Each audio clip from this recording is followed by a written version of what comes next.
Hello and welcome to Catholic Focus. I'm your host, David Naglieri. Today I'm joined by Karen Zizzo in studio.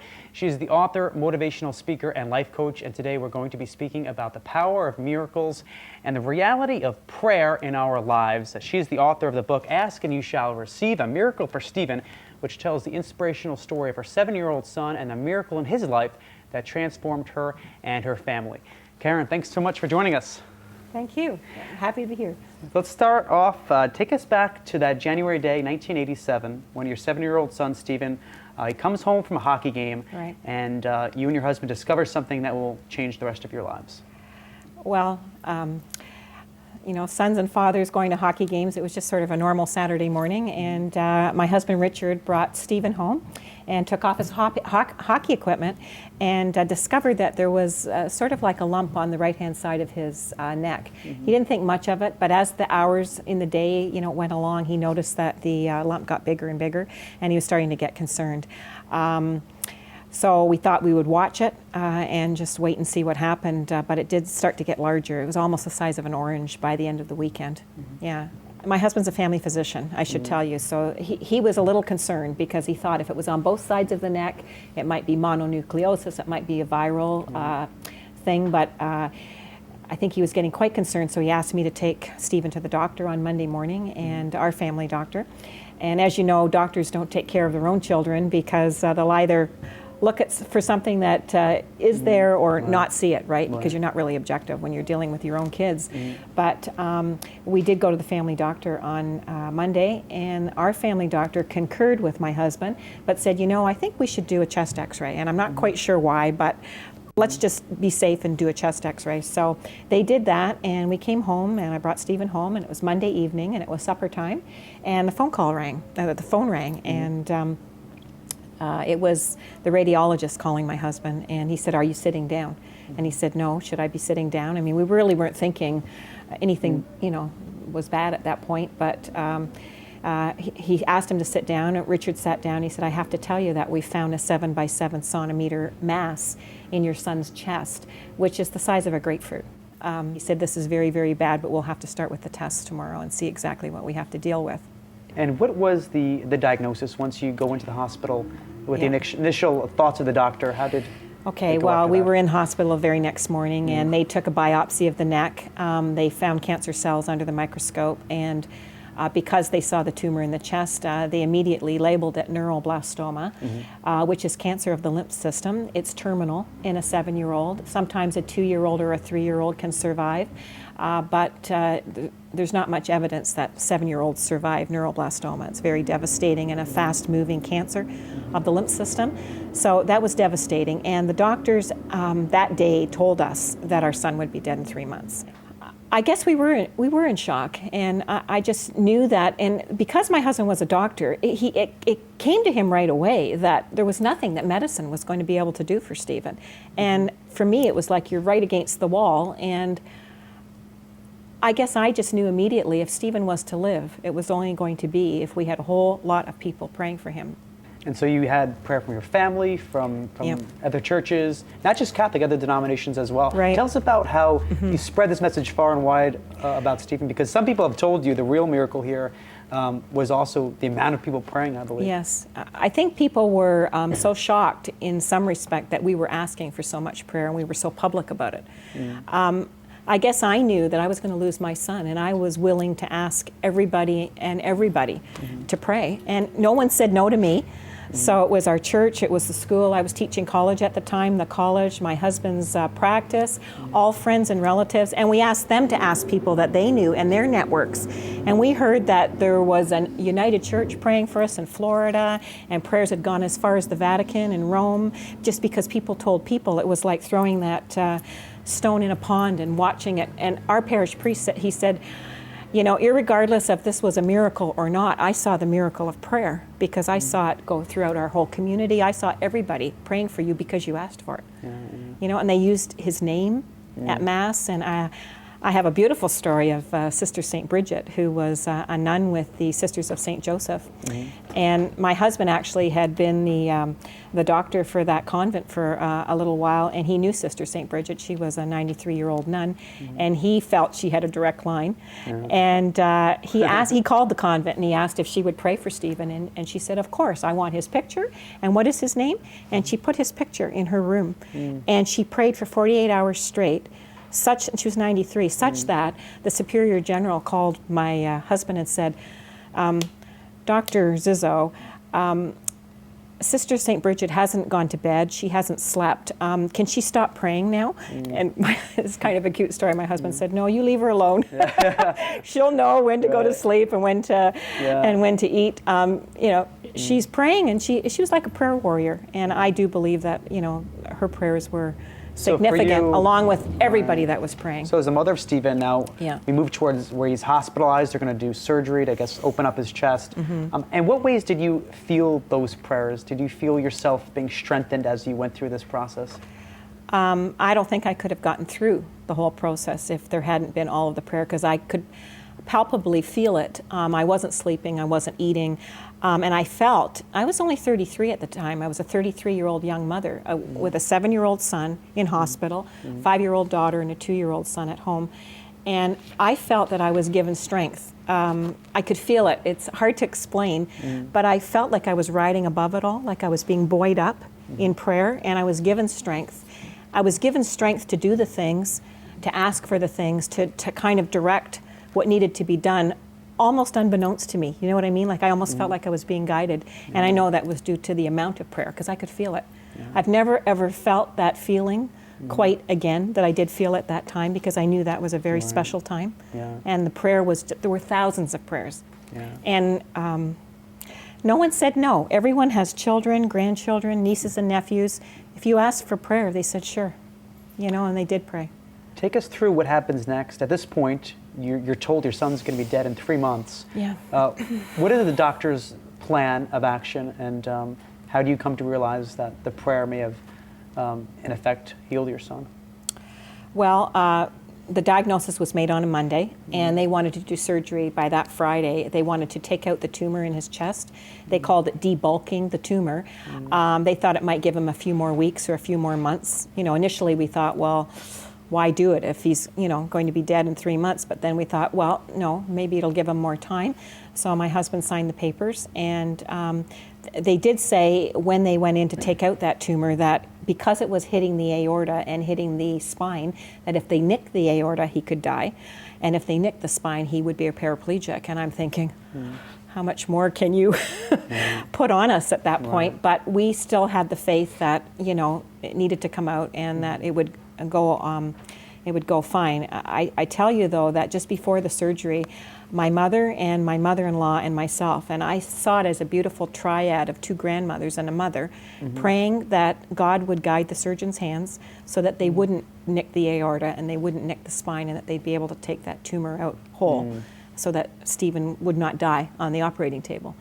And it's exactly what happened. I can't even repeat the prayer. It was almost like people were praying for us. And I said vocally, out loud, a prayer holding my mother and my mother-in-law's hands, and they were crying and I was crying. But we said this prayer, and it was powerful. I've never felt that again either. It was just absolutely powerful. They came out with that tumor in a K basin, and they showed it to my husband, and they said, I don't know, but this looks like it might be a benign tumor. It's fully encapsulated. There's no little tentacles coming out from it as though it had spread. And we're going to run it down to the lab and have them, kind of cut it up and see if, there's cancer in it, and under the microscope. It's exactly what they did. They came back and they said, this is a benign tumor. But they told us before they went into surgery, 99.9% chance that it's malignant. Don't even think that it's anything other than malignant. Incredible. So now these doctors said to us, well, you've won the lottery. We can't explain this, but this is good, obviously, that it's not malignant, but we're mystified. And so a lot of people have said, well, maybe it was a misdiagnosis. Maybe it was a misdiagnosis at this point. Maybe it was prayer starting to manifest itself. I can't help thinking about mind over matter and the power of a whole bunch of people praying and actually changing something. Absolutely. You know, the power of intention. Yeah. When you've got that much energy, Right. you know. Now, you were not out of the woods yet. No. Because there's still 2 tumors. That's right. What was the prognosis at that point? Now they changed the diagnosis to T-cell lymphoma because they still found cancer cells in the neck biopsy. So they said to us, instead of him dying in 3 months, you may have a chance at life, but you're going to have 3 years of chemotherapy. That Stephen would have to be admitted. So they put the Hickman catheter into his heart and they got him all prepped for chemo. They wanted to administer that the following week. And that was also very difficult because everything we had prayed for, and we had prayed for discrepancy along the way too, because my husband kind of knew, being in the medical profession, that things aren't black and white, and they can't actually proceed to do treatment if they kind of don't know what they're dealing with. They almost kind of have to wait. So it was almost like we were waiting, wanting to wait for time.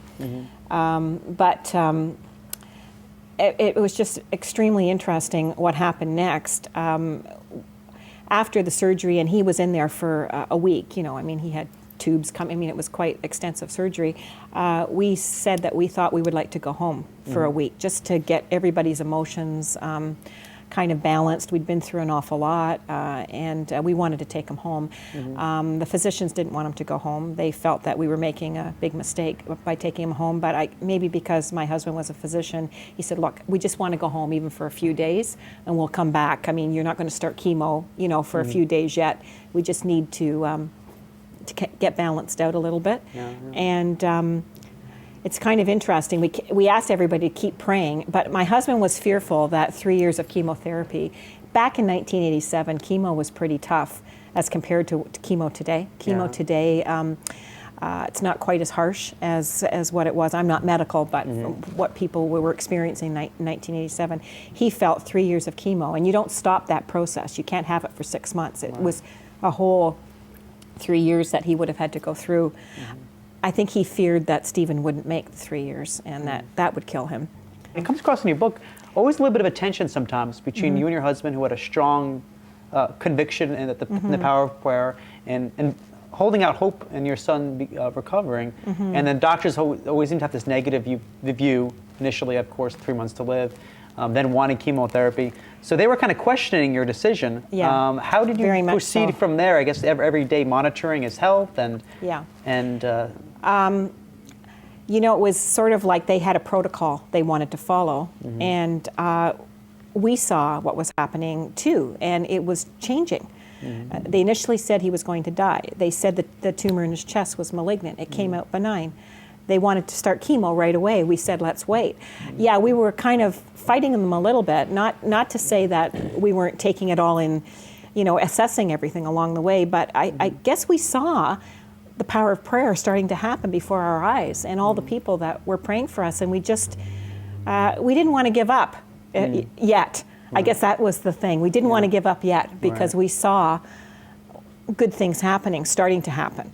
So by taking him home, we thought we'd just have a little respite from it all, and my husband promised he would bring him back to the hospital as soon as he spiked a temperature, if this got any bigger, whatever. But in fact, what started to happen when we took him home, and I asked everyone to continue to pray because we weren't totally out of the woods yet, you know, this tumor on his neck started to recede and it started to go down right before our eyes, and we thought, whoa, wow, this is great. And so when we took him back, you know, couple weeks later, and then we had tests at 6 months and a year and 2 years and 5 years.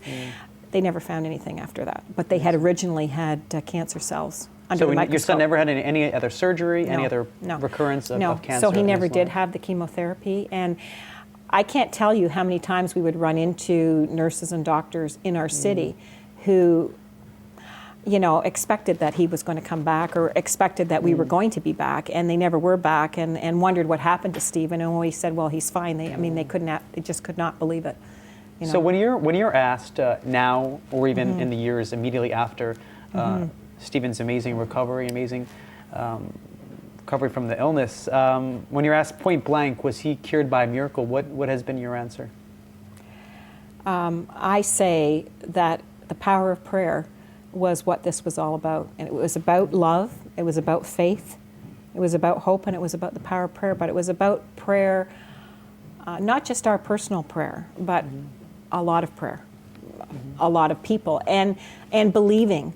I would say, like, my book is Ask and You Shall Receive, but asking and believing and receiving, belief is a huge component.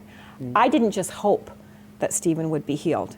I believed he could be healed, and I hung on that, you know. And so you're asking me about other people, you know, and I get this all the time. People will say, well, I prayed for my child, I prayed for my parent, and they died. And I say, I know, it's very difficult. I'm not God, I don't know those answers to those questions. I just know that there's a bigger plan, and sometimes, you know, we're privy to some of that and sometimes not. And I just know that whatever we ask for, he hears all our prayers. And sometimes we get not always what we want, but we do get something, and it's discovering what that is. And the main thing throughout all of it is that there's usually growth of some sort or other, right? And I'm a believer in that we can always look for something positive. You might not initially think that there's anything positive in a tragic situation, but if you can try to look for the good and stick with that as much as you can. Because I think humans tend to default to the negative and tend to default to the worst scenario, and you can't let yourself go there. So your message is not so much, you know, do what I did and you're guaranteed a healing. No. It's believe in that power of prayer, believe in the hope that we have in God. Yes. And look, use the example of what happened to me. So yes, exactly. Yeah. There's a couple of elements of your book that I found very inspirational, and I want to talk about them because while the book is really about the power of prayer, one thing that came across very strongly to me is the love of a mother and a father for their son. And in particular, you talk a lot in the book of the relationship that your husband had with your son, and how that was a huge component of him getting through the illness. Can you talk a bit about that and different things you would do to try to help him get through that trial he was going through? Well, like any parent, you know, you're feeling everything for your child, and the last thing you want to do is lose your child. So, you know, I almost, though, feel that in some respects my husband and son were somewhat primed for this, because right from a little guy they were very, very close. And I know that Stephen was a very lucky boy that his dad was a doctor, because he was able to go into all of the procedures with him. And one of the things that strikes me as being extremely important and has a lot of symbolism around it is when Stephen was having a lumbar puncture, he had many, many tests to determine if all his other organs were fine, and he was only 7. It was unbelievable what he went through. But this one was a very painful one, the lumbar puncture. And Rick was in the room, my husband Richard was in the room with him, and the technicians wanted to strap him down because when you put, you know, needle into the spine, it hurts, and they didn't want to hurt him because normally you would move around and it may not go the way it should. So he didn't want to be strapped down, though, and he said to my husband Rick, I don't want to be strapped down. And Richard said, well, Stephen, it's going to hurt, and they don't want you to move, because if you move, they might hurt you. And he said, no, I don't want to be strapped down. And he said, okay.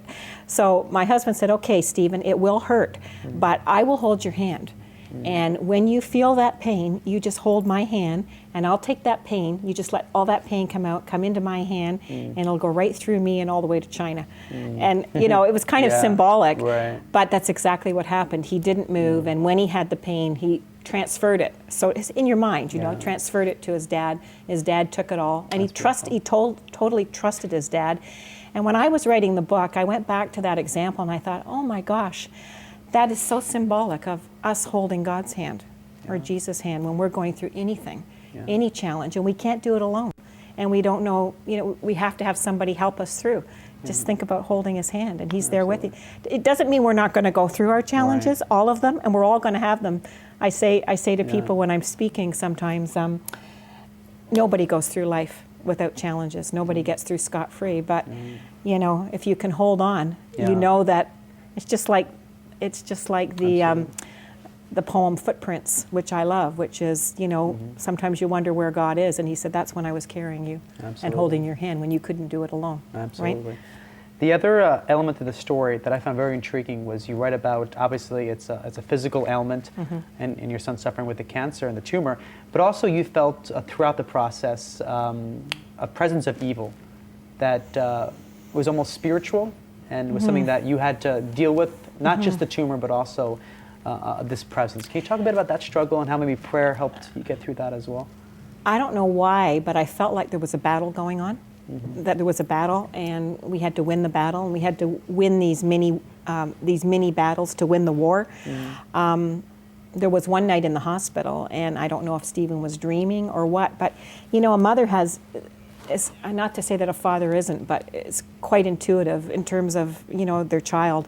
And I was sleeping on the cot beside Stephen in the room, and he, in his dream, was just saying, "Get them off me, get them off me," and he was like screaming. And this was while he was hospitalized. And I wasn't sure what was going on, but I immediately got up and started to pray over him and said that this is a child of God.